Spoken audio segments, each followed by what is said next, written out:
What began as a world waiting with bated breath for a triumphant return has instead turned into a moment where the most carefully controlled institution in Britain was forced to admit its own fragility. For months, the narrative surrounding Princess Kate's recovery was a masterpiece of polished lines and calculated silence.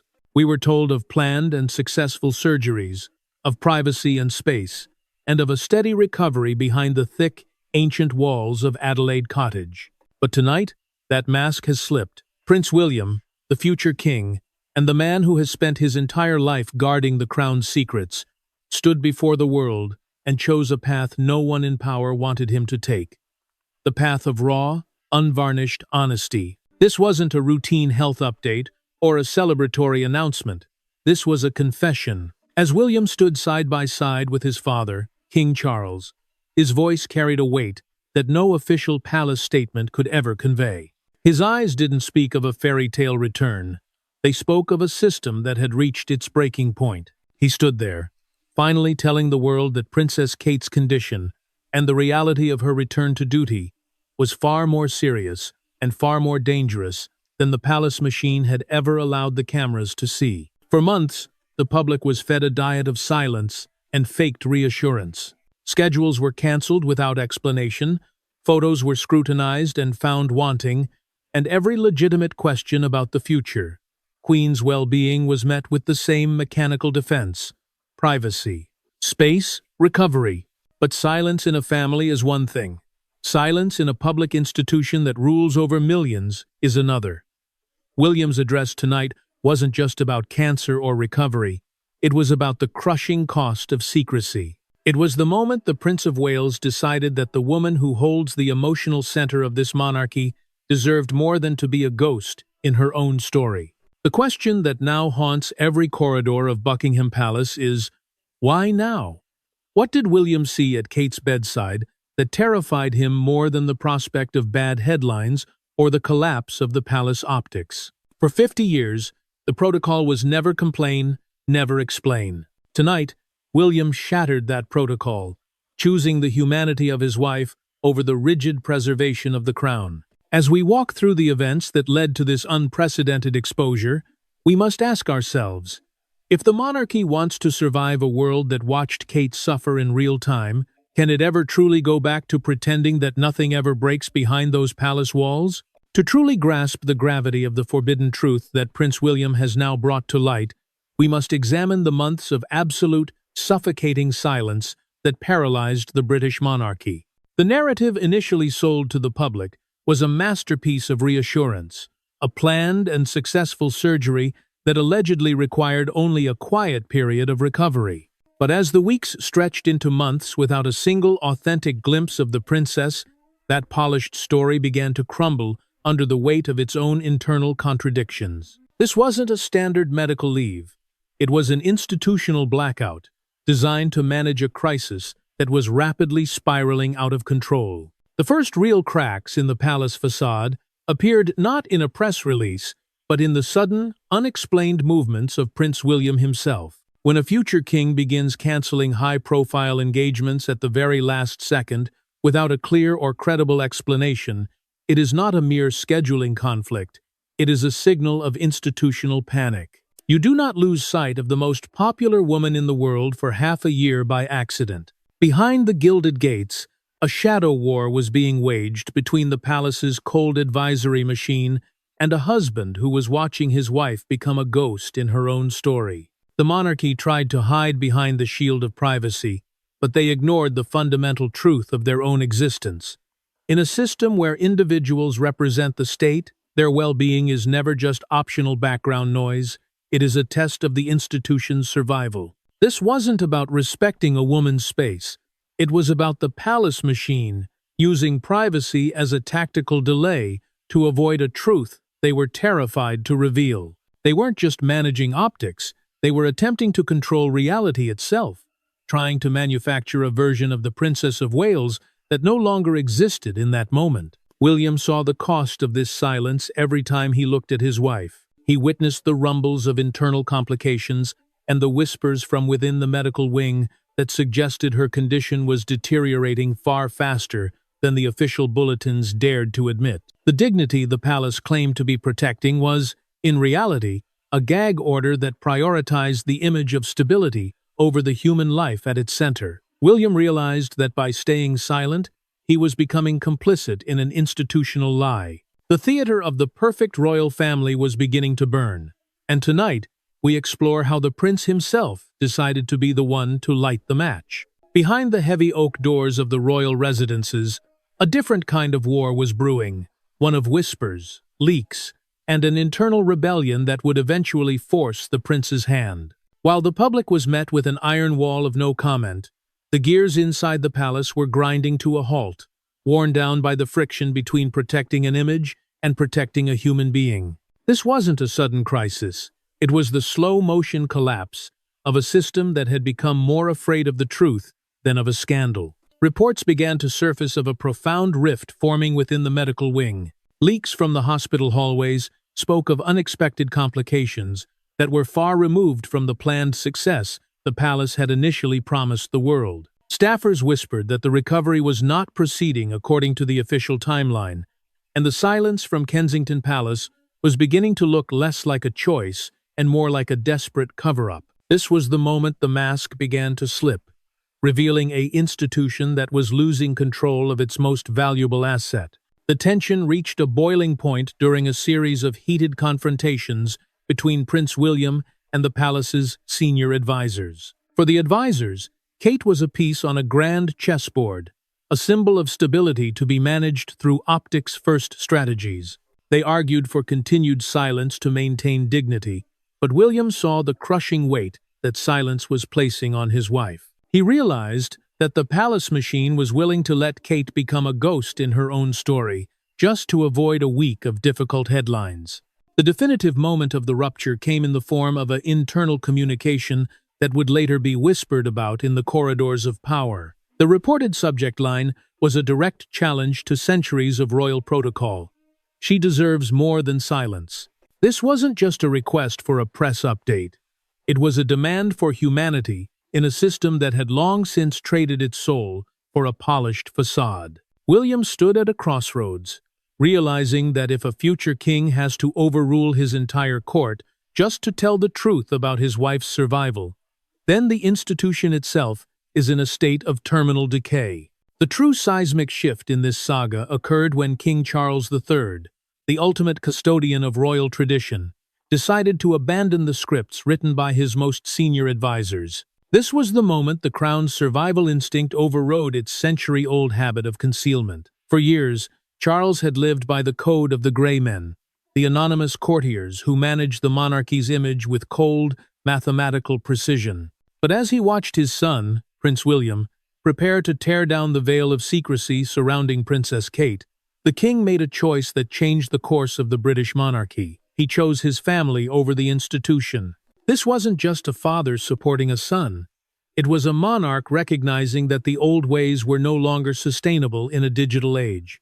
Charles, himself battling his own health crisis, understood better than anyone the crushing weight of public expectation versus private suffering. He saw that the palace's attempts to sanitize Kate's return were backfiring, creating a vacuum filled with toxic rumors and global instability. By standing with William, the king sent a clear message to the palace bureaucracy.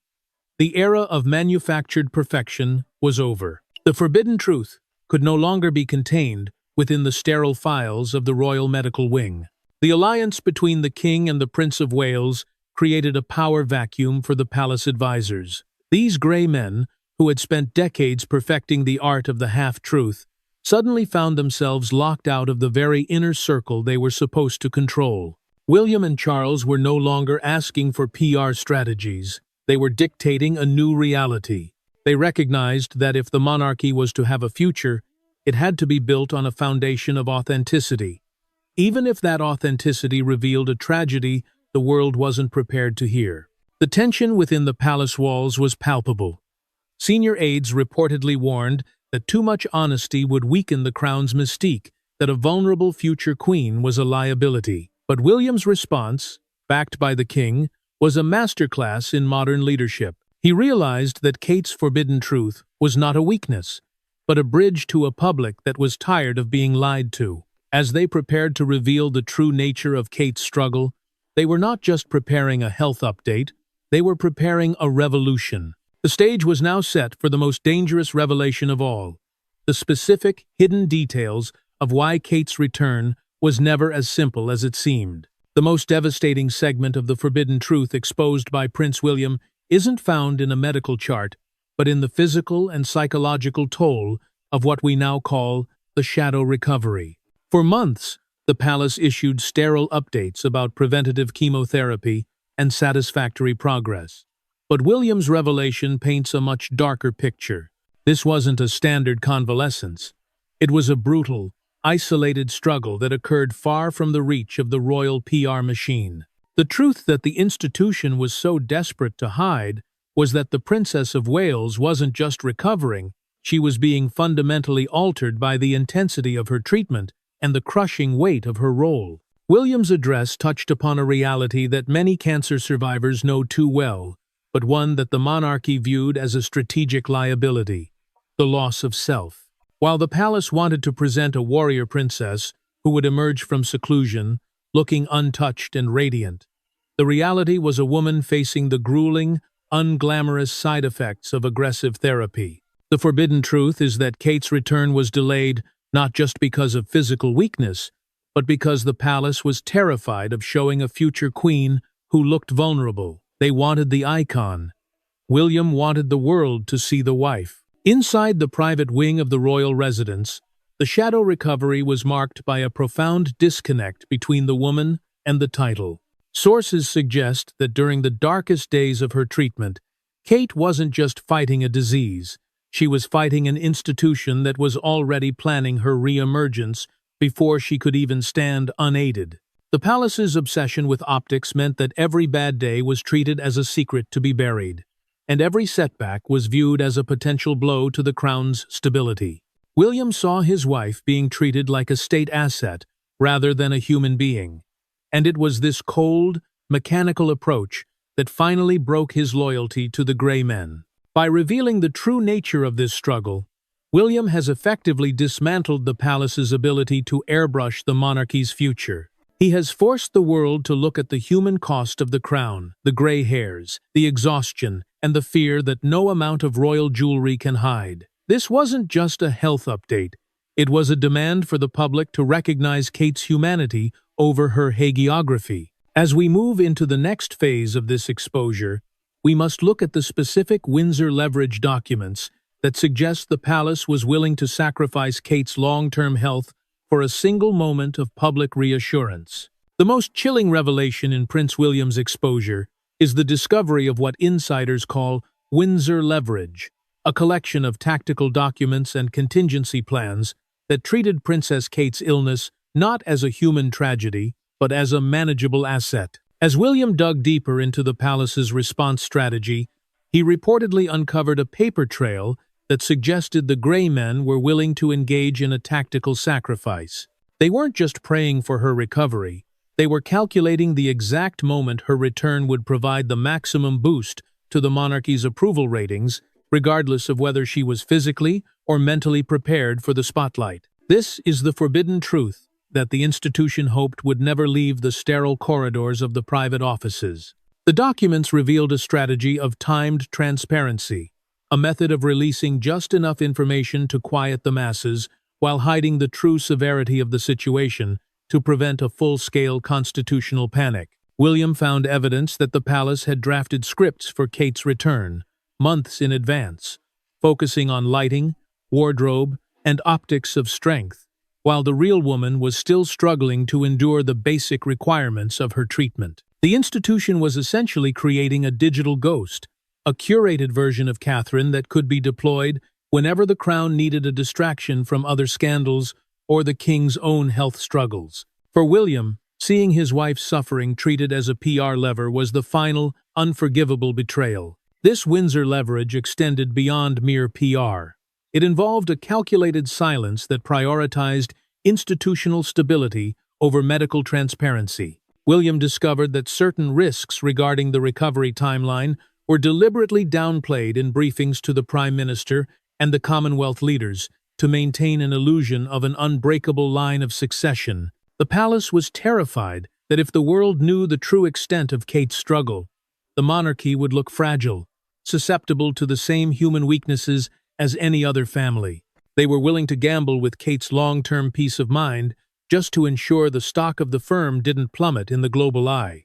By exposing this leverage, William has effectively sabotaged the palace's ability to treat the royal family as a corporate entity. He has forced a reckoning with the idea that the firm cannot exist if it devours the very people who give it meaning.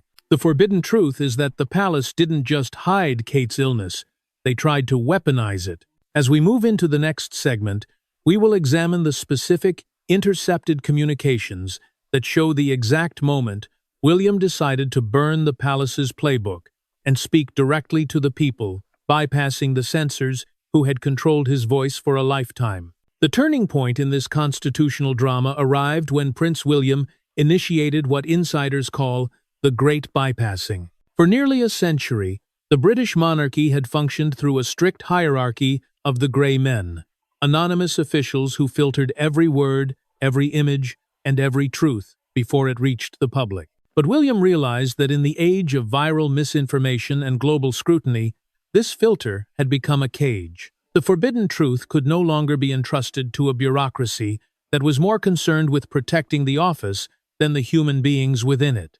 William made the radical decision to burn the palace playbook and speak directly to the world, bypassing the censors who had controlled the royal narrative since the days of his grandmother. This was not a mere PR adjustment, it was an act of digital war. William recognized that the palace's traditional reliance on trusted royal correspondence and formal press releases had failed to protect Princess Kate. In fact, that very system had allowed the vacuum to be filled with toxic speculation. William's strategy was to weaponize transparency. He began to authorize communications that bypassed the Lord Chamberlain's office, using raw, unfiltered video and direct social media addresses to establish an unshakable connection with the public. By cutting out the middleman, he neutralized the Grey Men and their obsession with sanitized optics. He chose the risk of being too human over the certainty of being too perfect. The internal fallout from this decision was catastrophic. Senior courtiers reportedly argued that by going rogue, William was destroying the monarchy's mystique, the very thing that keeps the crown above the common fray. They feared that a prince who spoke for himself was a prince who could no longer be controlled by the institution. But William's counter-argument was chillingly pragmatic. An institution that cannot speak the truth is an institution that has already lost its right to rule. He saw that Kate's suffering was being magnified by the palace's refusal to be real, and he decided that if the crown had to bend to save his family, he would be the one to bend it. This great bypassing has fundamentally altered the power balance in the United Kingdom. It proved that the heir to the throne no longer needs the machinery of Buckingham Palace to validate his voice. By speaking the forbidden truth about Kate's recovery on his own terms, William has signaled that his reign will not be defined by the shadows of courtiers, but by the light of direct accountability. The era of the unfiltered crown has begun, and as we move into the final chapters, we will explore the specific, devastating impact this transparency has had on the royal line of succession and the future of the British throne itself. Succession is the lifeblood of any monarchy. It is the promise that the institution will outlive the individual. For over a decade, the British Crown's long-term survival strategy was built on a single, unshakable pillar: Catherine, the Princess of Wales. She was the silent insurance policy, the bridge between the old guard and the digital generation. But Prince William's exposure of the forbidden truth has revealed a terrifying reality that the palace tried to bury. The monarchy is suffering from a terminal Kate dependency, and that dependency has now become a point of failure. By revealing the true depth of her struggle, William has forced a total rewrite of the succession plan, moving away from a model of constant public consumption toward one of desperate preservation. The palace's internal succession disruption plan, which William reportedly unearthed during his audit of palace operations, showed a chilling lack of a plan B. The institution had banked everything on Kate's flawless performance and physical endurance. They viewed her as a renewable resource of soft power, a symbol that could be deployed to mask the aging profile of the king and the controversial exile of the Sussexes. But William's revelation has shattered this illusion. He has exposed that the future queen is not an unbreakable icon, but a woman whose recovery requires a withdrawal from the very machinery she was supposed to save. The forbidden truth is that the monarchy's future is currently on life support because it refused to imagine a world where Kate wasn't at the center of the frame. This disruption has triggered a radical shift in Prince William's own priorities. As the heir to the throne, he was expected to prioritize the continuity of the crown above all else. However, the forbidden truth shows that William is now shielding the mother of the future king at the expense of the king's own schedule. He is intentionally slowing down the transition of power, refusing to allow Kate to be used as a shield for a slimmed-down monarchy that is already stretched to its breaking point. William has realized that if he inherits a throne at the cost of his wife's health, he will be presiding over a hollowed-out institution. He is no longer just the heir.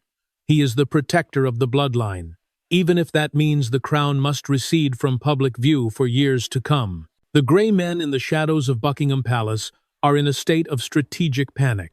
They understand that a monarchy that isn't seen is a monarchy that is forgotten. But William's stance is unwavering.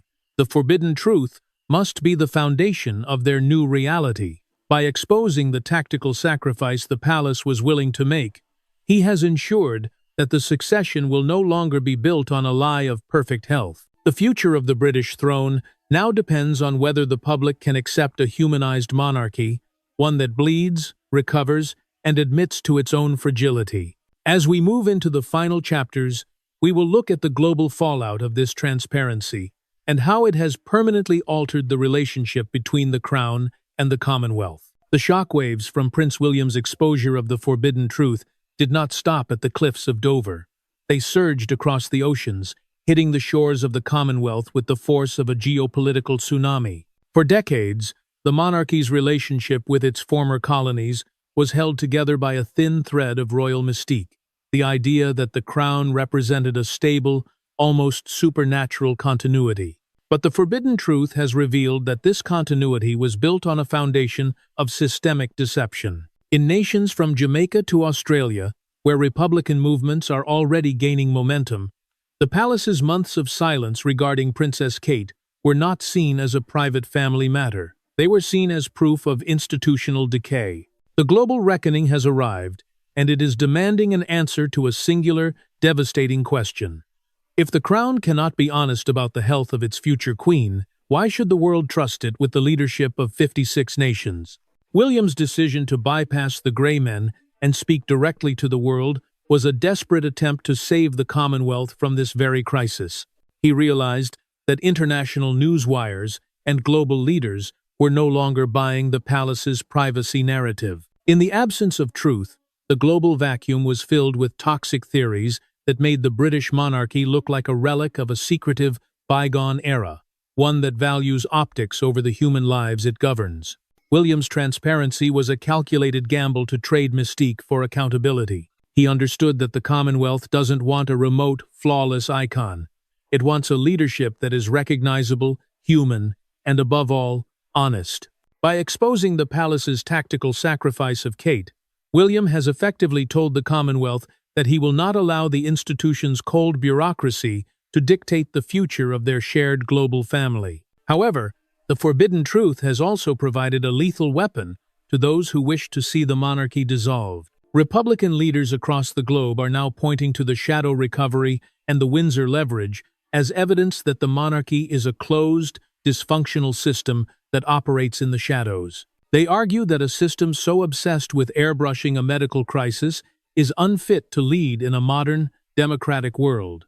William's honesty, while brave, has inadvertently validated the fears of those who believe the crown is too fragile to survive the 21st century. The institution is now facing a transparency virus, a demand for total openness that the palace is physically and culturally unequipped to provide. The Prince of Wales now stands as a lone figure, trying to hold a global empire together through sheer force of personality. He has realized that Kate was the only soft power asset that truly worked on the global stage, and by exposing how she was exploited, he has grounded that asset for the foreseeable future. The forbidden truth is that the Commonwealth is no longer looking to the crown for stability. It is looking for an exit. William's revolution is a race against time, a struggle to redefine the monarchy as a transparent, human-centric partnership before the remaining realms decide that a humanized monarchy is still a monarchy they no longer need. As we move into the final chapter, we will explore the ultimate legacy of this exposure, the birth of the new Windsor Code, and the final fate of the woman at the center of the storm. The exposure of the forbidden truth has done more than just clear the air. It has effectively executed a controlled demolition of a 1,000-year-old creed. For a century, the British monarchy lived by the mantra, "Never complain, never explain." Tonight, Prince William has officially buried that mantra in the graveyard of history. In its place, he has established the new Windsor Code, a doctrine of institutional honesty that prioritizes human survival over the preservation of a perfect image. This is the final, irreversible legacy of Princess Kate's ordeal. By choosing to expose the palace's cold tactical machinery, William has signaled that the era of the airbrushed sovereign is over. The monarchy has been forced to trade its divine right for the right to be human, and the cost of that trade has been nothing less than a revolution from the inside out. At the center of this revolution is Catherine herself. No longer is she the asset to be deployed or the icon to be protected by a wall of silence. Through William's transparency, she has been reclaimed from the institution. The forbidden truth has allowed the public to see her not as a ghost in the palace hallways, but as a woman who endured a profound biological and psychological trauma. This transition from royal property to human being is the most significant shift in the history of the modern crown. It has proved that a future queen can be vulnerable, can be absent, and can be honest about her pain without the world collapsing. In fact, William's gamble has shown that the world is more likely to support a crown that admits its scars than one that hides them behind a veil of sterile perfection. However, the new Windsor Code comes with a steep price. The monarchy is now smaller, leaner, and far more exposed. Without the shield of secrecy, the institution can no longer hide its internal fractures or its systemic failures. William and Charles have accepted a reality where every medical update, every internal rift, and every tactical decision will be scrutinized under the lens of the transparency they themselves created. They have successfully reset the monarchy, but they have also removed its armor. The future of the British throne now rests on a razor's edge, a constant balancing act between being a symbol of the state and being a family that values its members' lives above their titles. As we conclude this deep dive into the forbidden truth, we are left with a monarchy that has survived its greatest modern crisis by choosing to burn its oldest rules. Prince William didn't just expose a secret, he saved a family by sacrificing a tradition. Princess Kate's return is no longer a PR event. It is a human milestone. The firm has been dismantled, and in its place, a new kind of sovereign power is emerging, one that is built on the ruins of silence and the birth of a radical, unvarnished truth. The question that remains for us all is, can we accept a monarchy that is as fragile as we are? Or was the lie of perfection the only thing that kept the crown on their heads?